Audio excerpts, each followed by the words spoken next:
د هغې نه بد سوال یو زنانه کړی دی او هغه دا دی چې یو سړی د ښځې سره زنا وکړي والعیاذ بالله، آیا دا سړی بیا څه وخت بعد د دې ښځې د مور یا د لور سره نکاح کولی شي او که نه؟ جواب د دې مسلې دا دی وبالله التوفیق. اولنی خبره دا ساتل پکار چې زنا یو غټ جرم دی او په کبیره ګناهونو کې الله سبحانه تعالی دې موږ ساتي. الله سبحانه تعالی زموږ د معاشرې، زموږ د قوم او د ټولو مسلمانانو د الله حفاظت وکړي. او په دې باندې سخت وعید راغلی په قرآن کې.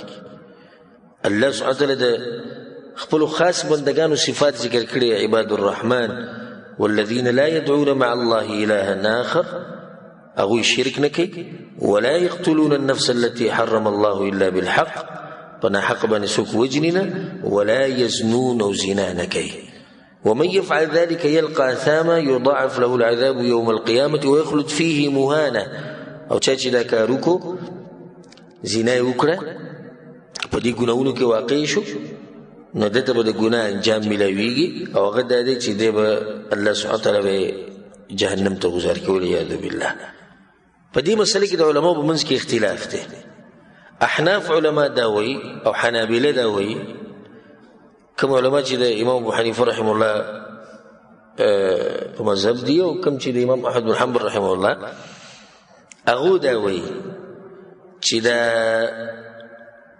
د سړي چې زنا وکړه د دې ښځې سره، نو په ده باندې د دې ښځې مور او لور د دواړه حرامې شوې. او هغو دا مسله دې دپاره بیانوي لکه وایي که یو سړی راولګي د یو ښځې سره واده وکړي، نکاح ورسره وکړي، واده وکړي، نو د دې واده د لاسه، د دې نکاح د لاسه په ده باندې د دې ښځې مور چې هغه د خوښې ده او د دې ښځې لور چې د بل خاوند نه ده، هغه پې څه شو؟ حرام شو. دا د هغوی دلیل دی. دویم قول هغه د مالکیانو او د شافعیانو دی، کوم چې امام شافعي رحمه الله په مذهب دی، کوم چې امام مالک رحمه الله هغو دا وایي چې نه ده حرامه ده لپاره، ځکه چې ده زنا کړې ده او په زنا سره نسبونه نه ثابتېږي. او الله سبحانه وتعالی چې کومې زنانه ذکر کړي چې دا په تاسو باندې حرامي دي، نو هغه یا د نسب د لاسه حرامي دي، یا د رضاعت د لاسه حرامي دي، یا د پاک نکاح جایز نکاح د لاسه حرامي دي.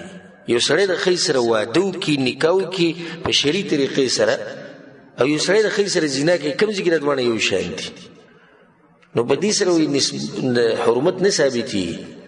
دې سړي چې زنا وکړه، بیا څه وخت بعد توبه وویسته، نه یې ده ویستې، خو د دې ښځې مور یې وغوښته یا د دې لور یې وغوښته، نو هغوی چې دا وله جایز دي.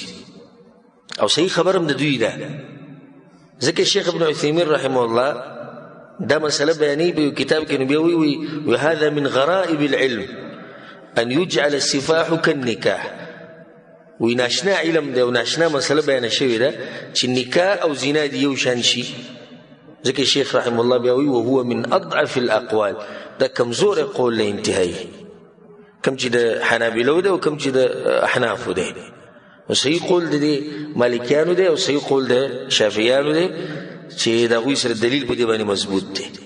او په دې کې رد دی په خلکو باندې کوم چې زموږ مبارک وي چې دا د امام احمد بن حنبل رحمه الله په مذهب دي، او څوک وي د امام شافعي په مذهب دي. الحمدلله موږ د محمد بن عبدالله صلی الله علیه وسلم په مذهب باندې یو، او دا امامان او دا علما دا ټول زموږ مشران دي. دې ټولو خبره په سر سترګو، خو چې چا سره دلیلي دا خبره زوروره ده، د دې دلیل له لاسه زوروره ده. دا نه چې د بل خبره چې کمزوري دي، د ده سره زموږ ذاتیات دي، دا خبره کمزوري ده د دلیل د لاسه، او د ده زوروره څه د لاسه؟ د دلیل د لاسه. والله اعلم.